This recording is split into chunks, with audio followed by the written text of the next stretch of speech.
केन्द्र क्याबिनेट्रे ओडिशा पाई 6टी नुआ रेल प्रकल्प अनुमोदन लाभ करिछि हेले विडंबनार कथा जे बहुचर्चित बरगड़ नुआपड़ा रेलपथ एथिरे स्थान पाई नाही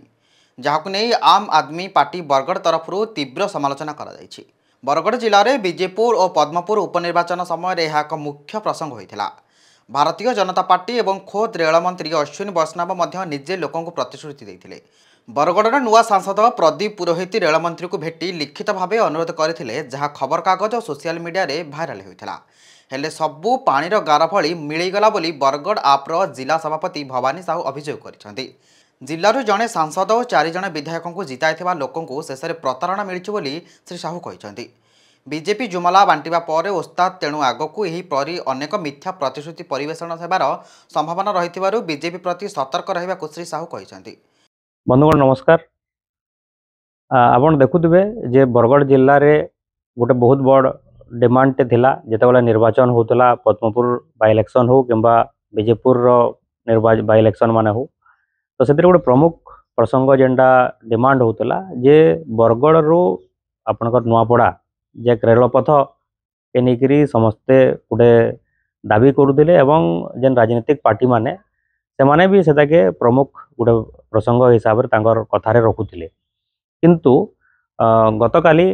जेन आम खबर कागज रे पढ़वार के पाइलु और जानबार के पाइलु जे जेन केंद्रीय जेन कैबिनेट अच्छे से 6टा प्रकल्प के अनुमोदन देइछे। ओडिशार प्रमुख 4टा प्रकल्प जेनटा कि रेलवे रो प्रकल्प माने एवं सेथिरे आम देखबार के पाउछु जे आमर बरगड़ जिल्ला जेन मुख्य दाबी थिला बरगड़ रो नुआपड़ा रेलपथ लगी से प्रकल्पर कैंसी प्रकार चिन्ह बन्न नायन कैंसी प्रकार अनुमोदन नायन किंबा किछि सेथिरे देखबार के न मिलला। तो इथरु हमको बरगड़वासी हिसाब रे आमे समस्ते बहुत माने दुखित हेलु जे बहुत आशा थिला आ गला 28 तारिख रे हमर जे सांसद अछन प्रदीप पुरोहित से भी जाइकिना भेटी थिले आपणकर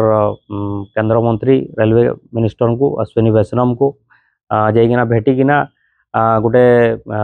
एश्योरेंस देथिले कहिथिले जे निश्चित भाव में थर आमर रेलपथटा होउचे आपण माने जानिचन बरगड़ हला विजेपुर हला एवं पद्मपुर पाइकमाल नु धरिकिना अप टू नुआपड़ा तक जेन लोक माने से बाटू रास्ता रे जीवे एवं समस्ते लगे आशा बांधी थिले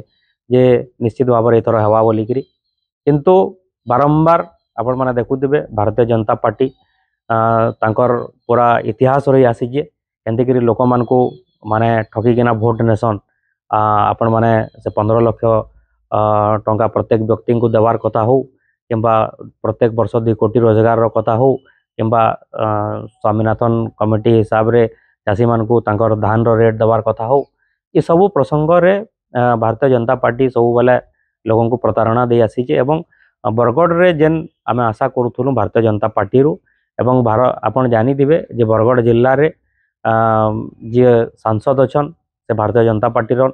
बरगड़ जिल्ला रे 4-4टा विधायक भारतीय जनता पार्टी रन आ विपुल मात्रा रे बरगड़ रो लोक माने वोटर माने भारतीय जनता पार्टी के भोट देकिना जययुक्त करैछन एवं जेन जिनस माने आशा करूथिले आमे देखबार के पाउछु धीरे धीरे सेटा गुटे करी सेतिरे सब प्रतिश्रुति प्रतारणा रे पलटुचे